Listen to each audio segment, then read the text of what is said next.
And I have to record as many of this as possible. I want to take and give you an insight where I'm going with this. King Nebuchadnezzar of Babylon had a vision. And this is a chart that I drew up right here concerning that vision. And I have other parts here, but I might not get them all today on this recording, but I'm going to do my best. This way to let you know where we are in Bible prophecy. So I'm going to begin at Daniel 2, chapter 2, verse 31, and read what it said here, 32.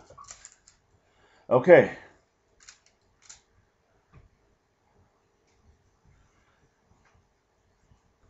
okay, let me start here. This was a dream that King Nebuchadnezzar had. It says,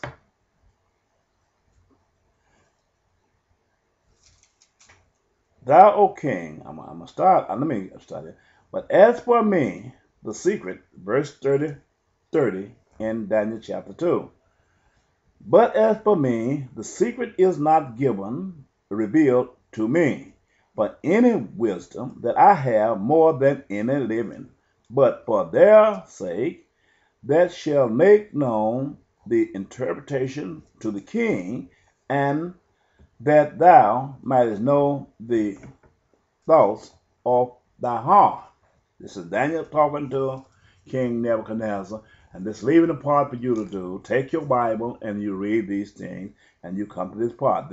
I'm beginning at verse 30 of chapter 2. Then, O king, then thou, O king, sawest, and behold, a great image. This great image, whose brightness was excellent, and stood before thee, and the form thereof was terrible.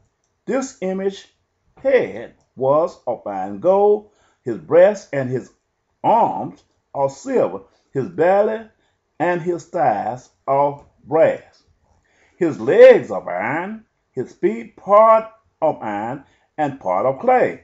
Thou sawest till that a stone was cut out without hands, which smote the image upon his feet, that were of iron and clay, and brake them to pieces. Then was the iron and the clay, the brass and the silver and the gold broken to pieces together, and became like the chaff of the summer threshing floor. And the wind carried them away, that no place was found for them. And the stone that smote the image became a great mountain, and filled the whole earth. This is the dream, and this is the dream, and we will tell the interpretation thereof before the king. Thou, king, art a king of kings, for the God of the heaven has given thee a kingdom of power, and strength, and glory. And wheresoever the children of men dwell, the beasts of the field, and the fowls of the heaven has he given into thine hand, and has made thee ruler over them all. He given him the ruler over the world of World War III, making King Nebuchadnezzar of Babylon the ruler, his descendants the ruler over the world. Thou art this head of gold, and after thee shall arise an other kingdom inferior to thee, and another third kingdom of brass, which shall bear ruler over all the earth. The brass shall bear ruler over the whole earth. Understand the brass. He said the brass. And the fourth kingdom shall be strong as iron, for as much as iron breaketh in pieces and subdueth all things, and as iron that breaketh all beasts, thee shall it break in pieces and bruise. And whereas thou sawest the feet of and toes, part of pottery clay, and part of iron, the kingdom shall be divided, but there shall be in it the strength of the iron, for as much as thou sawest the iron mixed with the miry clay, and as the toes of the feet were part of iron and part of clay, so the kingdom shall be partly strong and partly broken. And whereas thou sawest iron mixed with miry clay, they shall mingle to themselves with the seed of men, but they shall not cleave one to another, even as iron is not mixed with clay. And in the days of these kings shall the God of heaven set up a kingdom which shall never be destroyed, and the kingdom shall not be left to other peoples, but it shall break in pieces and consume all these kingdoms, and it shall stand forever.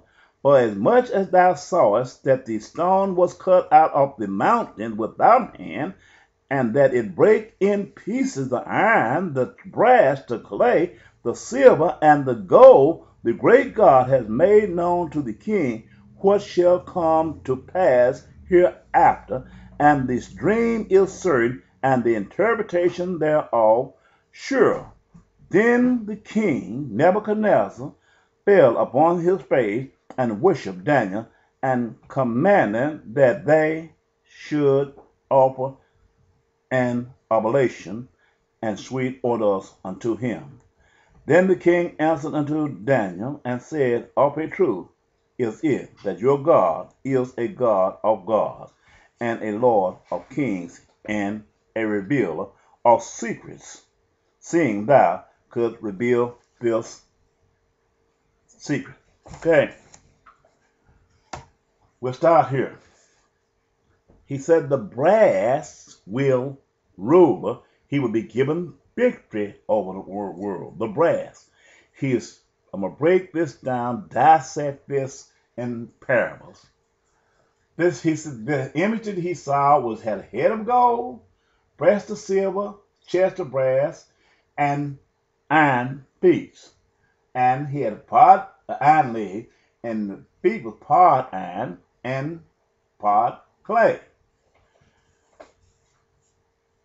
What are the characteristics of gold? What are the characteristics of silver? And what is the characteristics of brass? What do iron do and clay do?